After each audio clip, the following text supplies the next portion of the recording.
Hello guys, welcome to our channel. నేను మీ anchor Teja. Present నేను ఇబ్రాహీంపట్నం రాయపల్ దగ్గర ఉన్నాను. ఇక్కడ ఒక దుర్ఘటన చోటు చేసుకుంది. ఒక కుక్క స్కూల్కి వెళ్ళి తిరిగి వస్తున్న రియాన్స్ అనే ఒక 4వ తరగతి చదువుతున్న ఒక బాలుడి పైన దారుణంగా దాడి చేసి చంపేసింది. అంటే ఈ వార్త ఇప్పుడు మీకు కొత్తగా చెప్పాల్సిన అవసరం లేదు. ఎందుకంటే ఇలాంటి సంఘటనలు దాదాపు హైదరాబాద్లో చాలా చోట్ల చోటు చేసుకుంటున్నాయి. అండ్ రీసెంట్ డేస్లో చూసుకుంటే జవహర్ నగర్లో ఇట్లాంటిది ఒక సంఘటన చోటు చేసుకుంది. ఒక తల్లి వాళ్ళ అమ్మాయికి ఒంట్లో బాగపోతే మెడిసిన్ తీసుకురావడానికి బయటికి వెళ్ళింది. ఆమె మెడిసిన్ తీసుకొచ్చి మళ్ళీ తిరిగి ఇంటికి వచ్చేలోపు కుక్కల దాడిలో అతి దారుణంగా ఒక పసిబిడ్డ చనిపోయాడు. అలాగే బాలానగర్లో ఒకే కుక్క దాదాపు 24 మందిని కరిచింది 2 రోజుల సమయంలో. అందులో తల విజువల్స్ అన్నీ చూపించకూడదు, అంటే తలపైన కూడా చాలా పెద్ద గాయమైంది. దాని నుంచి తప్పించుకొని ఆమె బయటపడింది. అలాగే ఆ పిల్లల మీద అటాక్ చేస్తున్నప్పుడు ఆ కుక్కలు వాటి నుంచి రక్షించడానికి ఎవరైనా వెళ్తుంటే వాళ్ళ మీద కూడా తిరిగి అటాక్ చేస్తున్నాయి. అంటే ఎందుకు కుక్కలు ఇంతలా ప్రవర్తిస్తున్నాయి? ఎక్కువగా మనం చూస్తుంది చిన్న పిల్లలపైనే. వాళ్ళనే టార్గెట్ చేస్తున్నాయి. అంటే వాళ్ళు సరదాగా తెలుసో తెలియకో ఒక రాయి ఇసరడమో లేకపోతే ఇంకేనా దాన్ని తోక పట్టుకొని లాగడమో ఇలాంటివి చేస్తూ ఉంటారు. కానీ ఇప్పుడు నేను చెప్పిన సంఘటనలన్నీ కూడా ఎప్పుడైతే చిన్నపిల్లలు ఒంటరిగా కనిపిస్తున్నారో ఆ టైంలో వాళ్ళ మీదకి కుక్కలు దాడి చేస్తున్నాయి. అండ్ ఇక్కడ ఇబ్రాహీంపట్నంలో రాయపూల్ దగ్గర కూడా ఇలాంటి సంఘటన చోటు చేసుకుంది. అబ్బాయి స్కూల్ అయిపోయిన తర్వాత వాళ్ళ ఇంటికి తిరిగి వెళ్తున్న సమయంలో ఒక కుక్క వచ్చి అటాక్ చేసింది. అటాక్లో అబ్బాయి అక్కడికే చనిపోయాడు. అండ్ ఇలాంటిదే సిరిసిల్లలో కూడా జరిగింది. ఒక పడుకున్న ముసలామిని కొన్ని కుక్కలు కరిచి సగం భాగం తినేసి చంపేశాయి. సో గైస్, నేను ఎందుకు చెప్తున్నానంటే మనం కుక్కల్ని పెంచుకోవచ్చు. మీకు ప్రేమ ఉంటే మీ ఇంటి ఆవరణలో పెంచుకోండి, అంతేగాని రోడ్డు మీదకి వదలొద్దు. అలాగే ఇప్పుడు ఎక్కువగా ఈ విలేజ్ల్లో ఎక్కువగా కుక్కలు ఎక్కువ తిరుగుతున్నాయి, పిచ్చి కుక్కలు ఎక్కువ తిరుగుతున్నాయి అని చెప్పేసి కొంతమంది ఇన్ఫార్మ్ ఇస్తున్నారు. వాటిని పట్టుకునే ప్రయత్నం చేస్తున్నారు, కానీ ఎక్కడ పూర్తిగా చేయట్లే. ఎప్పుడైతే జరిగిందో ఆ 2 రోజులు వస్తున్నారు, ఒక వ్యాన్ తీసుకొస్తున్నారు, 1-2 కుక్కల్ని పట్టుకుంటున్నారు, వెళ్ళిపోతున్నారు. మరి మిగిలిన కుక్కలన్నీ అంటే దాదాపు ఒక విలేజ్ చూసుకుంటే 50 నుంచి 70 కుక్కల వరకు కూడా ఉండే ఛాన్స్ ఉంటుంది. కానీ వీళ్ళు వచ్చి పట్టుకునేది 2 కుక్కల్ని మాత్రమే. మిగతావి అలా ఉంటే మిగతావి కూడా జనాలను అటాక్ చేస్తాయి కదా. అలాగే దీనికి సంబంధించి ఎవరైతే చనిపోయారో రియాన్స్ వాళ్ళ ఫాదర్ దగ్గరికి అసలు ఎలా జరిగిందని మేము తెలుసుకోవడానికి ప్రయత్నించినప్పుడు అతను ఒక విషయం చెప్పాడు. ఇంకెందుకు మమ్మల్ని బాధపడతారు, కుక్కల్ని చంపొద్దని హైకోర్టులోనే తీర్పు వచ్చిందంట కదా, ఇంకా మా అబ్బాయి చనిపోయాడు, ఇంకెవరో పట్టించుకోరు, మీరు కూడా ఒక 4 రోజులు వచ్చి వెళ్ళిపోతారని చెప్పేసి అతను బాధపడుతున్నాడు. మీడియాతో మాట్లాడడానికి అతను ఏ రకంగా కూడా ఇష్టపడట్లేదు. ఎందుకంటే ఇంతకుముందు జరిగిన కుక్క దాడుల్లో ఎవరికైనా న్యాయం జరిగిందా? ఒక్కరైనా చెప్పండి. ఒక్కరికి న్యాయం జరిగిందని ఒక్కరినైనా చూపించండి. ఎవరికైనా న్యాయం జరిగిందా? ఏ ఒక్కరికి జరగలేదు. మరి నా ఇంట్లో జరిగింది, నాకెలా చేస్తారు? హైకోర్టే చెప్పింది కదా కుక్కల్ని చంపొద్దని. సో ఈ రకంగా అతను మాట్లాడడం జరుగుతుంది. అయితే అతని బాధ మనం అర్థం చేసుకోవచ్చు. ఎందుకంటే ఒక చిన్న కొడుకుని కోల్పోయిన బాధలు అయితే అతను ఉన్నాడు. ఏ రకంగా కూడా అతను మాట్లాడే ప్రయత్నం అయితే చేయట్లేదు. అండ్ నేను కూడా వాళ్ళని ఇబ్బంది పెట్టలేదు. అండ్ అసలు ఈ స్కూల్ ఆవరణ దగ్గర జరిగిందని చెప్పేసి అంటున్నారు కదా. సరే, ఇక్కడ అసలు పరిస్థితి ఎలా ఉంది స్కూల్ ఆవరణలో? ఈ స్కూల్ దగ్గరలో మరి ఈ యాజమాన్యం కూడా పట్టించుకోవాలి కదా. చిన్నపిల్లలు తిరుగుతూ ఉంటారు, వీళ్ళు కూడా కేర్ తీసుకోవాలి కదా.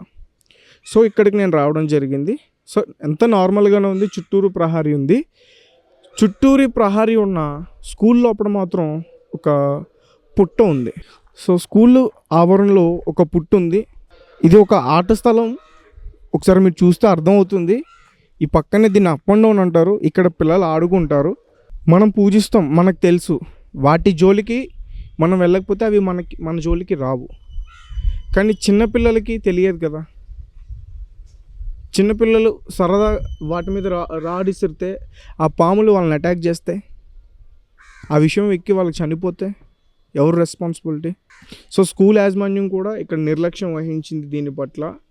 సో అంటే నేను దాన్ని తీసేయాలని చెప్పట్లేదు, దాని చుట్టూ ఏదైనా ఒక కంచి ఏర్పాటు చేసినా పిల్లలు దాని దగ్గరికి వెళ్ళాలి కదా, వెళ్ళకుండా ఉంటారు. అలాగే ఇక్కడ ఒక అప్ అండ్ డౌన్ పెట్టే ఒక ఇక్కడ ఉన్నాయి, సో ఇక్కడ ఆడుకుంటారు కదా, దాని మీద పొరపాటున పడి దాని మీద పడితే అవి అటాక్ చేస్తే దానిపైన మళ్ళీ కొంతమంది పూజలు చేశారు. ఆ పూజలు చేసిన వారైనా వాళ్ళు కూడా అర్థం చేసుకోండి అమ్మా, మీ పిల్లలు కూడా ఉంటారు కదా, మనకు తెలుసు భక్తి, వాళ్ళకి తెలియదు కదా, పొరపాటున అవి అటాక్ చేస్తే.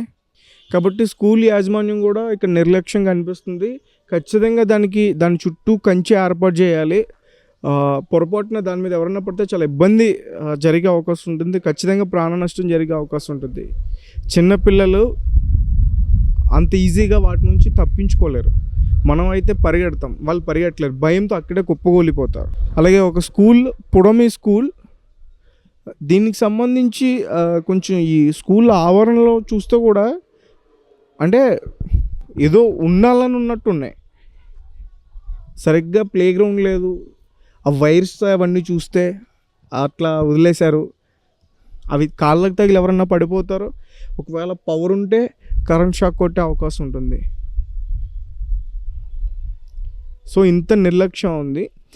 అలాగే వీళ్ళ యాజమాన్యం మెయిన్ రోడ్ వరకు కూడా పిల్లల్ని జాగ్రత్తగా దింపే బాధ్యత వీళ్ళదే. ఇక చుట్టూరు చూస్తే కొంచెం అడవి ప్రాంతంలో అనిపిస్తుంది. ఒక్క కుక్క మాత్రమే వచ్చి ఒక పిల్లోని అటాక్ చేస్తుంది. ఒక 15 కుక్కలు వస్తే చిన్నపిల్లలు వాటి నుంచి తప్పించుకోలేరు కదా. సో దీనికి ఎవరు బాధ్యత? సో ఇక్కడ స్కూల్ యాజమాన్యంది తప్పు ఉంది. అలాగే ఈ ఊర్లో ఉన్న కొంతమంది వ్యక్తులు వాళ్ళ తప్పు కూడా ఉంది. ఎందుకంటే వాళ్ళు దీని దగ్గరుండి దీనికి కంచె ఏర్పాటు చేయాల్సిన అవసరం ఉంది. ఒక పెద్ద ఆయన అడిగా నేను, అన్న అది ఇబ్బంది కదన్నా, పొరపాటున మనకంటే తెలుసు, వాళ్ళకి తెలియదు కదన్నా, సరదాగా ఏ రోడ్ అన్నా వేస్తే అవి పగబడతాయి కదా, అటాక్ చేస్తాయి కదా అంటే, మేము ఇంతకుముందు 2-3 సార్లు తొలగించాము, అయినా ఆ పుట్ట అక్కడే వస్తుందని చెప్పేసి ఆయన చెప్పారు. నిజంగా అది తొలగించినా వచ్చిందంటే అది నిజంగా పవిత్రమనే చెప్పుకోవాలి. కానీ చిన్నపిల్లలకి తెలియదు కదా, కాబట్టి ఖచ్చితంగా దానికి కంచె ఏర్పాటు చేయాలి. ఈ స్కూల్ యాజమాన్యం పట్టించుకోకపోతే ఈ ఊరు పెద్దలైనా సరే దీన్ని పట్టించుకుని కంచె ఏర్పాటు చేసి మన పిల్లల్ని మనం రక్షించుకోవడం బెటర్. అలాగే హైదరాబాదులో ఈ కుక్క దాడులు విపరీతంగా పెరిగిపోతున్నాయి.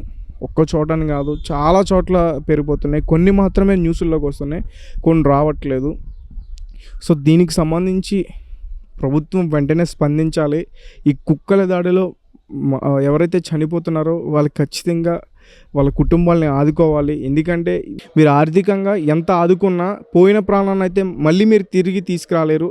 కాబట్టి చాలామంది పేరెంట్స్ కూడా ఒక విషయం చెప్తున్నారండి, మా ఇంట్లో జరిగింది వేరే ఇంట్లో జరగొద్దు.